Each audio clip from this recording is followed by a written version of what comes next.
कर्नाटक रियासती हज कमेटी के चेयरमैन के ओहदे के लिए आज इलेक्शन हुआ है। विकास सौदा में काफ़ी अहम मीटिंग हुई है और इत्तेफाक राय से जुल्फ़िकार खान उर्फ टीपू कर्नाटक हज कमेटी के चेयरमैन बने हैं। टीपू साहब, बहुत बहुत मुबारक हो आपको। शुक्रिया। पहले तो मैं क्या कह रहे हैं आप इस मौके पर? पहले तो मैं अल्लाह सुब्हान तआला का शुक्रिया अदा करता हूँ और पहला मेरे कायद मेरे लीडर जनाब BZ ज़मीर अहमद ख़ान साहब का शुक्रिया अदा करता हूँ, क्योंकि आज जो भी हूँ मैं उनकी बदौलत उनके मेंबर उन्होंने मेरे को मेंबर बनाए। फिर इत्तेफाकी ये पूरे मेंबर्स को कॉन्फिडेंस में लेके ज़मीर साहब ने सबको यूनानिमस कराए, तो मैं तहे दिल से पहले उनको मुबारकबादी देना चाहता हूँ और ये वादा करता हूँ कि इस वक्त जो मैं चेयरमैन बना हूँ एक बहुत बड़े चैलेंजेस हैं। इंशाल्लाह वो पूरे चैलेंजेस को हमारे जितने भी लीडर्स पूरे हमारे जो बड़े बड़े लीडर्स पूरे इत्तेफाकी से मेरे को ये मौका दिए हैं, मैं उनकी पूरी की लाज रखते हुए इंशाल्लाह एक इतिहासी काम करूँगा करके मैं वादा करता हूँ। तो आज का जो इलेक्शन हुआ है वो इत्तेफाक राय से हुआ है, वोटिंग वगैरह यहाँ पर नहीं हुई है, लेकिन हम देख रहे हैं कि इलेक्शन से पहले कई नाम सामने आ रहे थे, तो इस कई दावेदार भी थे कि वो बनेंगे ये बनेंगे, ऐसी बातें की जा रही थी। आखिर में कैसे इत्तेफाक कैसे हुआ? ये पूरे हमारे ज़मीर साहब की मेहनत और हमारे रहीम खान साहब, हमारे जब्बार साहब, हमारे रिजवान अरशद साहब, ये पूरों की मेहनत से अल्हम्दुलिल्लाह ये इत्तेफाकी राय से पूरा ये हो गया है। तो यहाँ पर हज कमेटी के चेयरमैन का ओहदा पूरी रियासत का एक अहम ओहदा है, एक बड़ी जिम्मेदारी है। हम देखते हैं कि बेंगलुरु में हज भवन है, तो जब से कमरुल इस्लाम थे, रोशन बेग मिनिस्टर रहे, फिर अब ज़मीर अहमद ख़ान साहब हैं, ये बातें सुनने में आ रही हैं कि बेंगलुरु के बाद मंगलूर में, गुलबर्गा में, हुबली में यहाँ पर हज हाउस होंगे, लेकिन अब तक इस सिलसिले में कोई काम नहीं हुआ है। तो आपकी क्या कोशिश रहेगी? इंशाल्लाह फौरी तौर पर ये जो दो बड़े ये हैं उसके अंदर हज कमेटीज़ फॉर्म होंगे और हज कमेटी की तामीर इंशाल्लाह 100% इंशाल्लाह हम करेंगे। तो हज भवन दीगर मुकामात पर भी तामीर होंगे, आपकी ये कोशिश रहेगी? तो कहाँ पर इस पर कोई बात आप कहना चाह रहे हैं लोगों से? पहले तो इंशाल्लाह मंगलूर में ऑलरेडी जगह तय कर चुके हैं हमारे ज़मीर साहब और रहीम खान साहब, तो उस जगह पे इंशाल्लाह इस बार के बजट में भी अलोकेशन कराएंगे करके बोल के हैं। तो पहले मंगलूर में इंशाल्लाह का हज भवन बनेगा, फिर इंशाल्लाह बेलगाम में बनेगा, फिर बिदर में बनेगा। टीपू साहब, आपको दूसरी मरतबा ये मौका मिला है, ये खिदमत का मौका मिला है, तो हर हज कैंप से आप वाबस्ता रहे हैं, आपकी खिदमत जारी रही है, तो इस मरतबा आपकी क्या कोशिश रही है कि ज़्यादा से ज़्यादा आप खिदमत करें, बेहतर से बेहतर सहूलियात जो है आज़मीन हज को फ़राहम करें? क्योंकि हम देखते हैं कि पिछले जो हज कैंप में यहाँ तकलीफ़ नहीं हुई, लेकिन वहाँ पर जो गए बिल्डिंग के सिलेक्शन में कई शिकायतें सुनने को मिली थी, तो इन तमाम के पेश नज़र आप क्या बात करना चाहें? देखिए, पहले तो मैं वॉलंटियर था, वॉलंटियर हूँ और वॉलंटियर रहूँगा इंशाल्लाह। तो आज जो चेयरमैन का ओहदा मिला है, लेकिन फिर भी मैं वॉलंटियर की तरह काम करूँगा और जो पिछले मरतबा जो हुज्जाज कराम को जो तकलीफ़ हुई वो बहुत सारे हमारे पास भी शिकायतें आके हैं। इंशाल्लाह इस बार ये कोशिश रहेगी हमारी कि किसी हुज्जाज कराम को कोई तरीके से तकलीफ़ ना हुए और बिल्डिंग सिलेक्शंस में भी अभी नाम भेज के हैं, शायद ऑलरेडी एक टीम जाके है, अभी पता नहीं कि हमारे कर्नाटक से हमको इस बार मौका मिलेगा या नहीं, अभी मालूम नहीं है, लेकिन हमारे ईओ साहब सरफराज साहब ऑलरेडी बोल के हैं कि बिल्डिंग सिलेक्शन टीम को जाना है बोल के। तो आज से इंशाल्लाह हमारी यही कोशिश रहेगी कि जितने भी हमारे हुज्जाज कराम कर्नाटक से रवाना होंगे, ये इस बार का हज अल्लाह सुब्हान तआला आफियत के साथ हुए, वैसा मेरी कोशिश रहेगी। और हमारे पूरे मेंबर्स इंशाल्लाह पूरे इस बार के मेंबर्स पूरे साथ दे रहे हैं और बहुत अच्छे मेंबर्स हैं इस बार हमारे साथ, पूरों का जज्बा है और पूरे मेंबर्स का बैकग्राउंड भी बहुत अच्छा है, पूरे ऑलरेडी सोशल फील्ड में काम कर चुके हैं। तो पूरे मेंबर्स हमको एक बन के हम लोग काम करेंगे करके वादा करें और हज वॉलंटियर्स भी पूरे पहले से भी हमारे साथ रहें इंशाल्लाह, क्योंकि मैं खुद वॉलंटियर हूँ, तो पूरे वॉलंटियर्स मेरे साथ हैं, बन के इंशाल्लाह एक इतिहास बनाएंगे इंशाल्लाह। तो इंशाल्लाह इस मरतबा बेहतर से बेहतर खिदमत अंजाम देने की कोशिश की जाएगी। तो आखिर में आप क्या पैगाम आप देना चाह रहे हैं?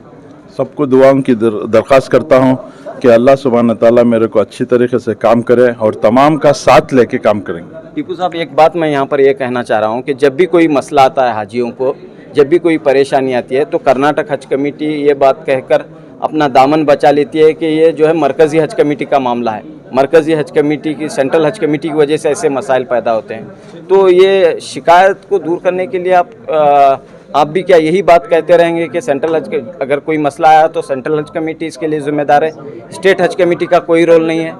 नहीं, क्योंकि कर्नाटक जितने भी स्टेट हज कमेटीज़ के पावर्स बहुत लिमिटेड हैं। पूरे powers is wasted with the central हज कमेटी। स्टेट हज कमेटीज़ के पावर्स बहुत लिमिटेड रहते हैं, जहाँ के एप्लीकेशन लेना, एप्लीकेशन देना, सिलेक्शन, हर चीज़ अभी पूरा सेंट्रल हज कमेटी के ताबे है। तो इसलिए बहुत सारी चीज़ें उनके कंट्रोल में रहते हैं। लेकिन हमारी कोशिश ये रहेगी इस मरतबा कि हमारा इन्वॉल्वमेंट हो, क्योंकि हम लोग हज के ऑलरेडी बहुत ज़माने से हम लोग खिदमत करते आ रहे हैं। इंशाल्लाह हम ये कोशिश करेंगे कि सेंट्रल हज कमेटी के साथ राबिता करके हमारे हुज्जाज इकराम को आसानी फरमाएँ। शुक्रिया बहुत। इलेक्शन हुआ है और किसका इलेक्शन यहाँ पे अमल में है? थोड़ा बुलंदाज। कर्नाटका स्टेट हज कमेटी जो है जब पहली बार मिलती है गवर्नमेंट ऑर्डर होने के बाद, तब पहले चेयरमैन को इलेक्ट करती है उस कमेटी में।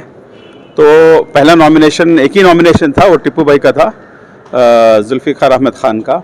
सो उनको प्रपोज शाहिद भाई किए हैं और सेकंड मुज़म्मिल भाई किए हैं। तो वो यूनानिमस सिलेक्शन हुआ है। तो अभी जुल्फ़िकार अहमद ख़ान चेयरमैन बने हैं हज कमेटी के, कर्नाटका स्टेट हज कमेटी के। तो इसके लिए वो यूनानिमस हुआ है, तो तमाम मेंबर्स मौजूद थे यहाँ पर? 2 मेंबर्स नहीं प्रेजेंट थे। एमपी साहब फ़ोन करके बताए थे कि वो पार्लियामेंट में हैं उधर, और एमएलए साहब भी आए नहीं है। अभी कोई दूसरे मशरूफ़ात थे, उसमें आ नहीं पाए वो। तो आपकी निगरानी में हुआ सर इलेक्शन? हाँ, मैं रिटर्निंग ऑफिसर इस इलेक्शन का, और सेक्रेटरी साहब मेरे साथ थे साथ में। हाँ जी। तो यूनानिमस इलेक्शन हुआ है, वोटिंग वगैरह कुछ नहीं हुई है? नहीं, कुछ नहीं, वोटिंग कुछ नहीं हुई। तो ये कितने साल का टर्म रहेगा कुछ?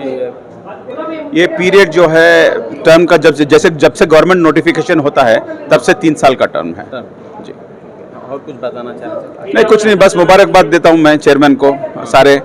और जो हज कमेटी का मंगलूर का सिलसिला है और गुलबर्गा का सिलसिला है, सो इंशाल्लाह वो हाल ही में हम लोग इसका काम संगे बुनियाद का काम, दोनों मिनिस्टर साहब जो हैं, माइनॉरिटी मिनिस्टर और हज मिनिस्टर, दोनों भी आज मीटिंग करके बताएं कि अब जैसे कमेटी फॉर्म हो गई है तो इंशाल्लाह उसका काम इमीडिएटली करेंगे हम लोग, और दोनों भी उसका तामीरी काम चालू करेंगे इंशाल्लाह।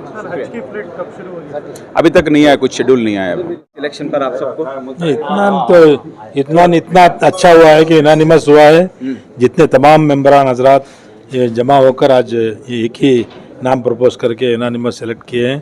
और हमारी ये दुआ है कि हमारे जो नए चेयरमैन साहब हैं टीपू साहब, अगले आने वाले हमारे हज का और उससे पर आने वाले हज का भी अच्छा इंतज़ाम करके हाजियों की खिदमत करें और अच्छे इंतजाम करें। काफ़ी नाम थे इसमें कि कौन बनेगा चेयरमैन, कई सारे लोग आगे आए थे।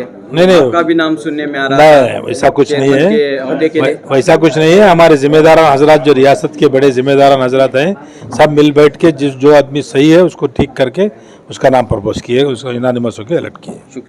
मौलाना के काफ़ी इंतज़ार के बाद वक्फ बोर्ड के चेयरमैन का इलेक्शन हुआ है। हज कमेटी हज कमेटी के चेयरमैन का इलेक्शन हुआ है। बिस्मिल्लाहिर्रहमानिर्रहीम। अल्लाह के फजल करम से 1 साल हो गया था, 1 साल पहले होना चाहिए था, लेकिन हर एक का वक्त तय है। आज वक्त आया कि तमाम मेंबरान जो हैं जमा होकर अल्हम्दुलिल्लाह हमारे जुल्फ़िकार टीपू साहब को मुंतखब किए हैं, वो चेयरमैन बने हैं इंशाअल्लाह। तो इंशाअल्लाह अब अच्छा काम होगा, और अब इंशाअल्लाह इसके बाद जो है हम सब मिलकर उनका साथ देंगे और वो अच्छा काम करके रिकॉर्ड बनाएंगे कर्नाटक के लिए। शुक्रिया। ಅಭಿನಂದನೆಯನ್ನು ಸಲ್ಲಿಸುತ್ತೇವೆ. ಅದೇ ರೀತಿ ಎಲ್ಲ